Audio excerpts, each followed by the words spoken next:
combined stresses we have axial plus bending. So now in combined stresses, we have the combination of, you can see here, axial and flexural stresses. So one combined stresses we have seen where we have axial, flexure and torsional. Torsion is compulsory there, but here we have only axial and flexure. So stresses due to axial, so we have these stresses are uniform over the cross section. But as we know, flexural stresses we have maximum at top and bottom and zero at neutral axis. So you can see this with zero at neutral axis. However, both these stresses are normal to the cross section. Hence, the combination of axial and flexure loading is simplest to understand. Resultant stresses over the cross section can be obtained. So this is again most important one, that is algebraic addition of stresses due to axial force and bending and moment. Now we will go with this stress corresponding to axial loading and flexure can be summarized as follows. Those direct stresses we know we have P, that is a force upon area, axial force upon area, and bending stress we have plus minus m by I into y. So now here you can see we have member with axial load and bending moment about x and y axis. So axial we have uniform all over P by A. Now you can see this. So we have here bending stresses. So about here that is given x.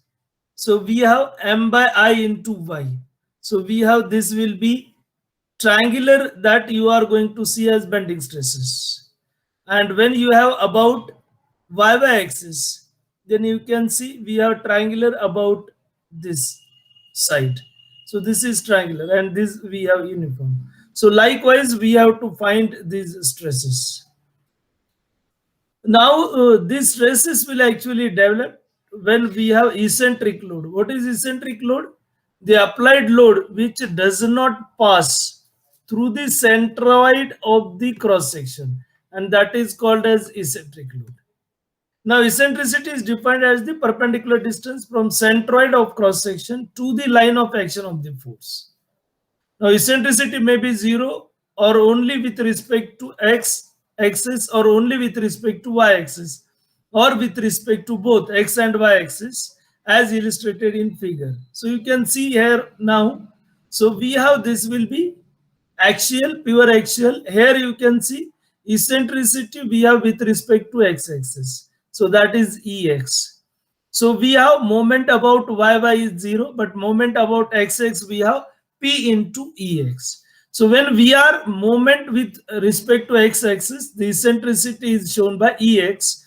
And when we have moment about y-axis, eccentricity is shown by Ey. So in this figure, we have moment about y and about x we have 0. But if we will go to third figure, then we have eccentricity with both axes, x also and with y also. When we will say moment about x, P into x, and about y we have P into Ey. So likewise we have to consider and then we have to find the stresses. Now you can see stresses at corners A, B, C, D. So we will first go refer figure A. So now we know we have uniform stresses due to axial load. So we have P by A is P by BD. Now here we have stresses at corners due to this load P.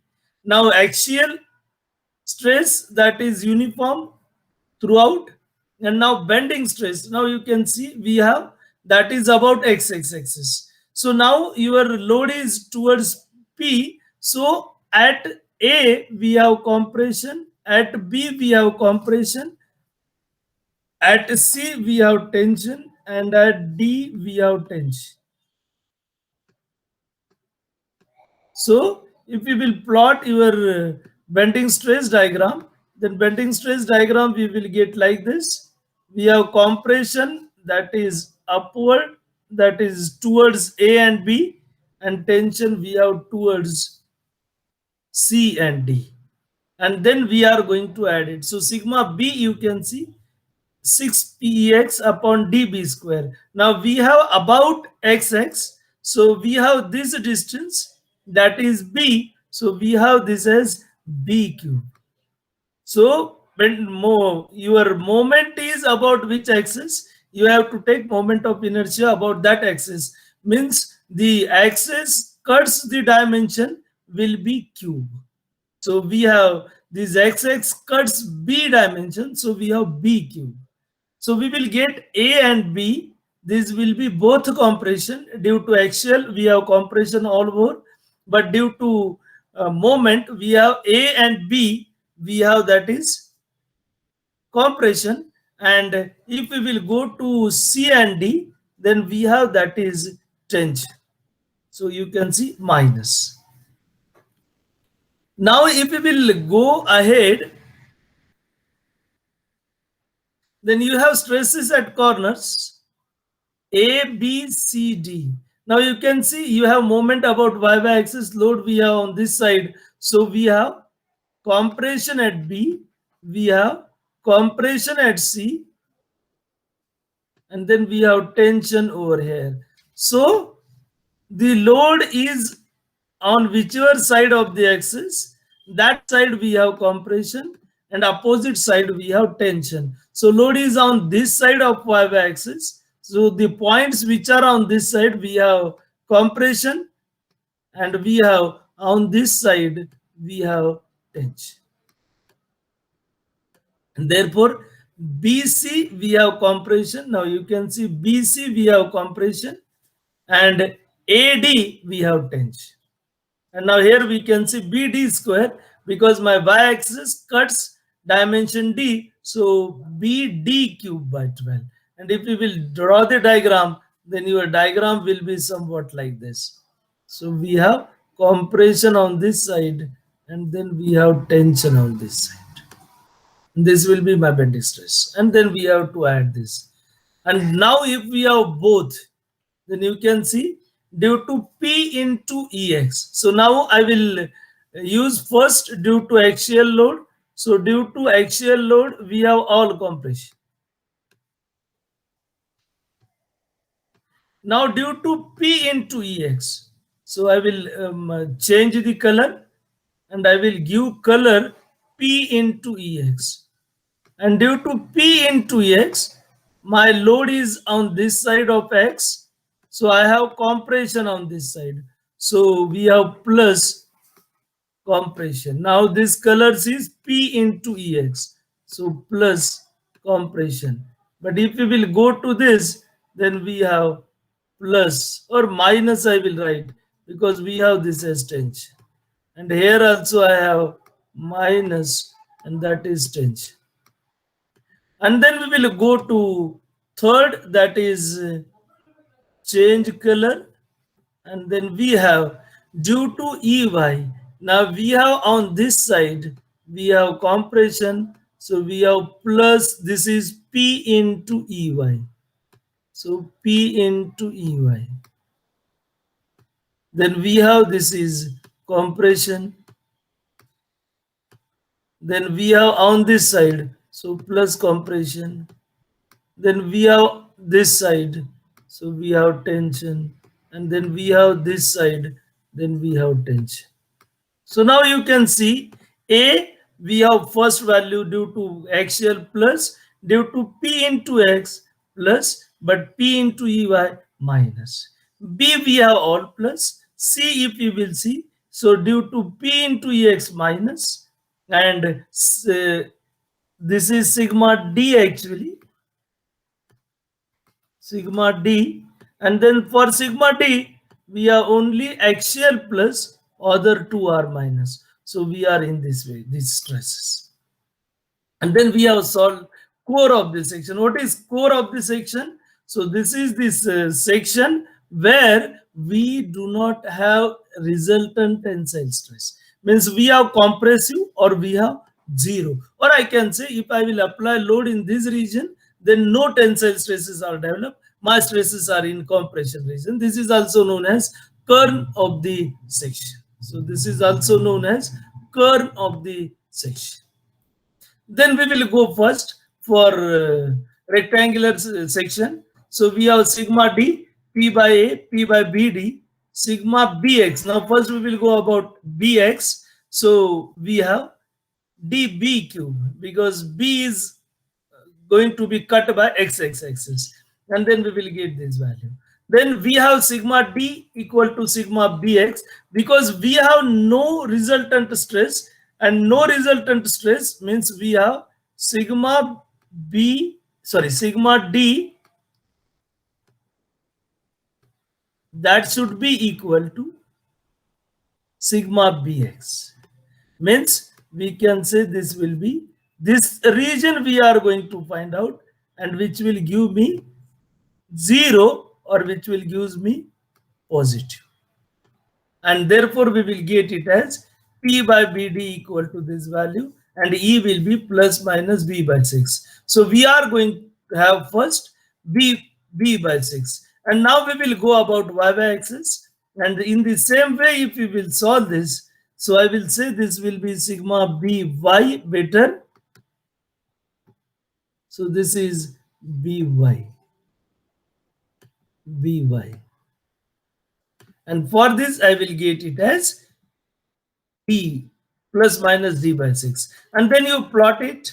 So we have, this will be the section. So this region we have curve of the section, where if your load is applying, then we do not have any resultant stress. So my resultant stress, that is going to be 0 when my load is going to act in this 0, or that is compression. This is core of the section for rectangular section. So we have this value D by 6. We have this value D by 6. And this total, if we will see, then we have total value, that is D by 3. So this is D by 3. And if we will go on this side, then we are going to get this value, that is B by 3.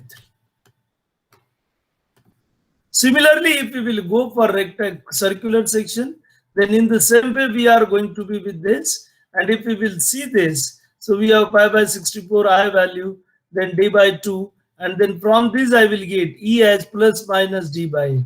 So we have D by 8 from center. So if we will find total, then we are going to get it as D by 4. So on both sides, D by 4 means our diameter of this circle of kern, that is D by 4. So we have, this will be the section or this area where you are going to apply load, then your resultant stress will be 0.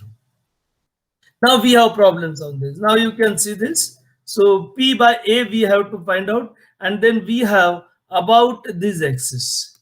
Now this is rectangle, so that doesn't matter. But now here A, we have both one compression, second tension. B, we have B and D, we have both compression. And here we have again compression and tension. So C and A, we have A and C, we have 1 plus 1 minus, means due to bending we have minus, and due to axial we have plus, whereas B and D we have both plus. Now problem is very simple. So we have simply A we have calculated, I we have calculated. So rectangle, so you can go about any values. Then sigma D is P by A, sigma B is M by I into Y, and from this we are going to get 0.56 at A and C, and 5 at B and D. Now same we have here problem. These problems we have taken from exam. So now here we have rectangular section, and we have about Y axis. So section cut or the dimension cut is 240. So B is 150. Parallel to that we have B. So we have 150 into 240 cube by 12. And then sigma D, P by BD, and then sigma B, P by BD cube by 12 into D by 2, because we have the about this axis. And then values we have this 277.78, 418.41, and same we have, you can see we have max and min. So if we will add both, then we have maximum, and if we will subtract one, that is bending, then we have minus 1. So we have at if I will say, then at A and C we have minimum, and at B and D we have maximum. So this maximum value is at B and D. So likewise these problems are simple. If we will go this, then third we have both. Now here you can see at A, if you will see, so due to 0.25 means now we have sigma Bx. So now xx, if I will say this is xx, and then we have this is yy. Now if I will say I, that is now when you will go for xx, then we have this square, so that doesn't matter. So you can have both dimension 1.1, 1.2. Now here we know, we have seen this. A we have sigma d plus, then we have sigma bx plus by minus. At B we have all plus. At D we have sigma d plus, then but sigma bx minus and sigma by plus. At C we have only sigma d plus, others we have minus. So you can see this. So D, so if you will see C, we have both minus. D we have due to bx we have minus. D we have due to bx minus, B all plus, and A we have due to by minus, that is 0.3, and we will get values in this fashion. Then this is again in the same fashion. So only we have this is rectangle 4 meter 3 meter. At that time you should be careful with ixx iyy, and accordingly we have to find the values. Problem, we do not have any change, only there we have square, here we have rectangle. And then we have this is machinery wall. So in this we have to find out ixx we will get. Now you can see this, we have moment, and that moment we are going to get about this axis, because we are going to act load on this, and due to this load will be on this, will develop moment about this, that is about 1.5, or I will mention this as xx.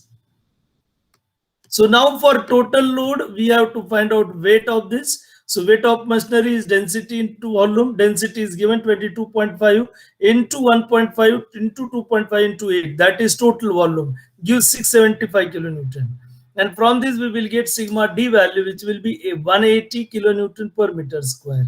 And then M, we have wind pressure. So area on which it acts, that will multiply, so gives us total load, because that wind pressure is given in kilonewton per meter square, and that is acts on 2.5 by 8. So we have to multiply it by that area, and then we have into 4, that it will act at center of 8 meter. So it is acting, that is on 8 meter side. So here and at center, that is at 4 meter, we have total load acting, and therefore we are going to multiply it by 4, gives value of M. So now you can see, due to this we are going to get top, that is both compression, and bottom we have one compression one tension. We have to find max mean, and we have values in this fashion. Now core, we have seen that to find the core values, so we have to equate sigma d and sigma bx for rectangular section, and that will gives us ex equal to 20 millimeter. And then we have, this is actually y, so we have this will be sigma by. So we have sigma by, and ey we will get it as 80. So because we know this is d by 6, so if you will divide 480 by 6, then you will get it as 80. So I have this as 80, I have this as 80, and this is 120. So we have divided by 6, so we have this as 20, and we have this as 20. So in an exam you have to go likewise, you cannot go direct values. Then we have, that is core of circular section. So we know this value we should have, that is d by 8. D value is given 250. And if we will calculate by formula, then 250 by 8. So we are going to get this value as 31.25 millimeters. By using basic equation, sigma d is p by a, we have used same, then m by I into I is pi by 64 d4, and area we have pi by 4 d square, and then we have equated this, gives me value E 31.25 millimeter. So thank you. This is all about your combined stresses, and that combined stresses we are going to say that is axial plus bending. So we will stop here only. So thank you.